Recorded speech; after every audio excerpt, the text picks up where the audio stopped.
ಇಂದಿನ ಭಕ್ತಿ ಸಂದೇಶವನ್ನು ನೋಡೋಣ. ಸಮಂ ಕಾಯಶಿರೋ ಗ್ರೀವಂ ಧಾರಯನ್ನಚಲಂ ಸ್ಥಿರ ಸಂಪ್ರೇಕ್ಷ್ಯ ನಾಸಿಕಾಗ್ರಂ ಸ್ವಂ ಅನವಲೋಕಯನ್.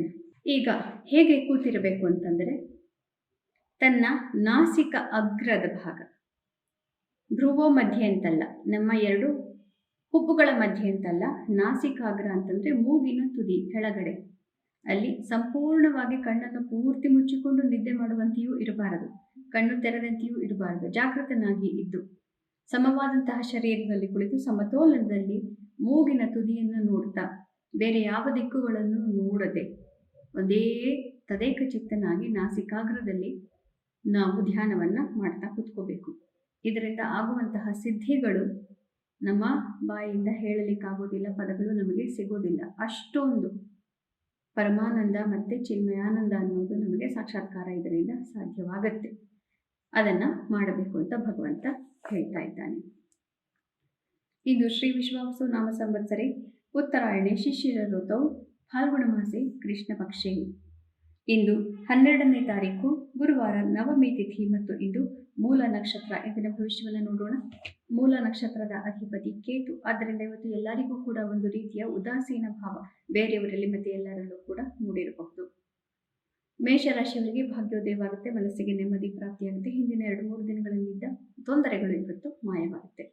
ವೃಷಭ ರಾಶಿಯವರಿಗೆ ಮನಸ್ಸಿಗೆ ನೆಮ್ಮದಿ. ಇವತ್ತು ನಿಮ್ಮ ಪ್ರೀತಿ ಪಾತ್ರರಿಂದ ಇವತ್ತು ನೆಮ್ಮದಿ ಪ್ರಾಪ್ತಿ ಮತ್ತು ದಾಂಪತ್ಯದಲ್ಲಿ ಇವತ್ತು ಸಾಮರಸ್ಯ ಕಾಣಬಹುದು. ಪಾರ್ಟ್ನರ್ಶಿಪ್ ವ್ಯವಹಾರಗಳಲ್ಲಿ ಸಹೋದ್ಯೋಗಿಗಳಿಂದ ಕೂಡ ಲಾಭ ಇವತ್ತು. ಮಿಥುನ ರಾಶಿಯವರಿಗೆ ಶತ್ರುನಾಶ, ಶತ್ರುಧ್ವಂಸ, ಯಾವುದೇ ರೀತಿಯ ಅಡೆತಡೆಗಳು ನಿಮ್ಮ ಕಾರ್ಯಕ್ಕೆ ಇವತ್ತು ಬರೋದಿಲ್ಲ. ಆರೋಗ್ಯದ ಕಡೆ ಸ್ವಲ್ಪ ಹೆಚ್ಚಿನ ಗಮನ ಅವಶ್ಯಕ. ಕರ್ಕ ರಾಶಿಯವರಿಗೆ ಇದು ಸ್ವಲ್ಪ ಕಷ್ಟಕರವಾದಂತಹ ದಿವಸ ಆಗ್ಬೋದು. ಮನಸ್ಸಿನಲ್ಲಿ ಅಷ್ಟೊಂದು ನೆಮ್ಮದಿ ಇರುವುದಿಲ್ಲ. ಮಕ್ಕಳಿರುವಂತಹ ಪೋಷಕರಿಗೆ ಸ್ವಲ್ಪ ತೊಂದರೆ ಆಗಬಹುದು. ಸಿಂಹ ರಾಶಿಯವರಿಗೆ ನಾನಾ ರೀತಿಯ ಯೋಚನೆಗಳು ಇವತ್ತು ಕಾಡುತ್ತೆ, ಬಹಳ ಡಿಪ್ರೆಸಿವ್ ಆಗಿರುತ್ತೆ ಇವತ್ತು. ತಾಯಿಯ ಆರೋಗ್ಯ, ಸಂಸಾರ ಮತ್ತು ಕಾರ್ಯಕ್ಷೇತ್ರಗಳ ಜವಾಬ್ದಾರಿಗಳು ಎಲ್ಲವನ್ನು ಸಮತೋಲನ ಮಾಡ್ಕೊಂಡು ಹೋಗೋದು ಕಷ್ಟವಾಗುತ್ತೆ. ಮತ್ತು ಕೋರ್ಟು ಕಚೇರಿ, ನ್ಯಾಯ ಅಥವಾ ಒಂದು ಜಸ್ಟಿಸ್ ಅಂತ ಹೇಳ್ತೀವಿ ನೋಡಿ, ಮನೆಯಲ್ಲೇ ಇರ್ಬೋದು, ನೀನು ಮಾಡಿದ್ದು ತಪ್ಪು, ಇದು ಸರಿಯಲ್ಲ ಅನ್ನೋಂತಹ ಮಾತುಗಳನ್ನು ಇವತ್ತು ಕೇಳಬೇಕಾಗಿ ಬರಬಹುದು. ಕನ್ಯಾ ರಾಶಿಯವರಿಗೆ ಅತ್ಯುತ್ತಮವಾದಂತಹ ದಿವಸ. ಯಾರು ಮಾಧ್ಯಮಗಳಲ್ಲಿ ಕೆಲಸ ಮಾಡ್ತೀರಿ ನಿಮಗೆಲ್ಲರಿಗೂ ಇವತ್ತು ಹೆಚ್ಚಿನ ಪ್ರಗತಿ. ತುಲಾ ರಾಶಿಯವರಿಗೆ ನಿಮ್ಮ ಸಂಸಾರದ ತಾಪತ್ರಯಗಳ ಬಗ್ಗೆ ಗಮನ ಕೊಡಬೇಕಾಗುತ್ತೆ. ಮನಸ್ಸಿನಲ್ಲೂ ಕೂಡ ಅಷ್ಟೊಂದು ನೆಮ್ಮದಿ ಇಲ್ಲದೆ ಹೋದರೂ ಕೂಡ ನೀವು ಪರವಾಗಿಲ್ಲ, ಮನೆಯವರಿಂದ ನೆಮ್ಮದಿಯನ್ನು ಕಾಣಬಹುದು. ವೃಶ್ಚಿಕ ರಾಶಿಯವರಿಗೆ ಅತ್ಯುತ್ತಮವಾದಂತಹ ದಿವಸ, ಮನಸ್ಸಿಗೆ ನೆಮ್ಮದಿ ಪ್ರಾಪ್ತಿ. ನಿಮ್ಮ ರಾಶಿಯಲ್ಲೇ ಚಂದ್ರ ಇದ್ದಿದ್ದರಿಂದ ನಿಮಗೆ ಅನೇಕ ರೀತಿಯ ತೊಂದರೆಗಳೆಲ್ಲ ಪರಿಹಾರವಾಗಿದೆ. ಧನು ರಾಶಿಯವರಿಗೆ ನಿಮ್ಮ ರಾಶಿಗೆ ಚಂದ್ರ ಬರ್ತಾ ಇದ್ದಾನೆ, ಇದರಿಂದ ಮನಸ್ಸಿಗೆ ನೆಮ್ಮದಿ ಪ್ರಾಪ್ತಿ. ಹಿಂದಿನ 3-4 ದಿನಗಳಲ್ಲಿದ್ದಂತಹ ಮನಸ್ಸಿನ ಎಲ್ಲ ಕ್ಲೇಶವೂ ಇಂದು ಬಗೆಹರಿದಿರುತ್ತೆ. ಮಕರ ರಾಶಿಯವರಿಗೆ ಸ್ವಲ್ಪ ಕಷ್ಟಕರವಾದಂತಹ ದಿವಸ ಆಗುತ್ತೆ.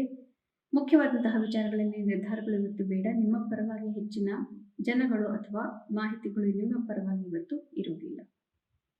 ಕುಂಭರಾಶಿಯವರಿಗೆ ಮನಸ್ಸಿಗೆ ನೆಮ್ಮದಿ ಪ್ರಾಪ್ತಿ, ಇಷ್ಟಾರ್ಥ ಸಿದ್ಧಿ, ಪ್ರೀತಿ ಪಾತ್ರರಿಂದ ಇವತ್ತು ಹೆಚ್ಚಿನ ಒಡನಾಟ. ಮೀನರಾಶಿಯವರಿಗೆ ಕಾರ್ಯಕ್ಷೇತ್ರದಲ್ಲಿ ಯಶಸ್ಸು, ಮನಸ್ಸಿಗೆ ನೆಮ್ಮದಿ ಹಾಗೂ ಗೌರವಾದಿಗಳು ಇವತ್ತು ಪ್ರಾಪ್ತಿಯಾಗುತ್ತೆ. ಪುನಃ ನಾಳೆ ಭೇಟಿಯಾಗೋಣ. ಅಲ್ಲಿವರೆಗೂ ನಿಮಗೆ ತಿಳಿದೇ ಇದೆ ಗೀತಾ ಶ್ಲೋಕಗಳ ಶ್ರವಣ, ಪಠಣ, ಮನನ, ಲೇಖನ ಯಾವುದು ಒಂದನ್ನು ಕೂಡ ಮಾಡಿದ್ರು ಜನ್ಮಾಂತರದ ಪಾಪವನ್ನು ನಾವು ಕಳ್ಕೋಬಹುದು. ಶುಭವಸ್ತು. ಶ್ರೀ ಕೃಷ್ಣ ಜಯತೆ.